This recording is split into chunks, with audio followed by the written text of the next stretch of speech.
नमस्कार दर्शक फेरि पनि हामी आइसकेका छौँ नयाँ एउटा ताजा खबर लिएर।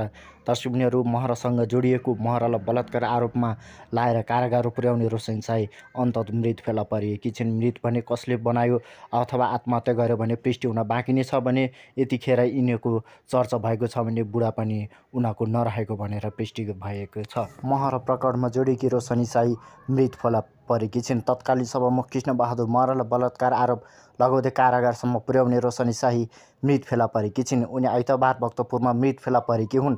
सूर्यविनायक नगरपालिका बालकुटीस्थित बृहस्पति मार्गमा डेरा गरी बस्ने उनी कोठाभित्र मृत फेला परेको जिल्ला प्रहरी परिसर भक्तपुरले जानकारी दिएको छ। अहिले घटनास्थलमा प्रहरी पुगिसकेको छ भने उनको श्रीमान विराटनगर रहेकाले आउन लागेको बताइएको छ भने पुरै विवरण आउन बाँकी नै रहेको प्रहरीले पनि जानकारी दिएका छन् भने मृत्यु के कारणले भयो भन्ने कुरा पनि खुल्न बाँकी रहेको छ।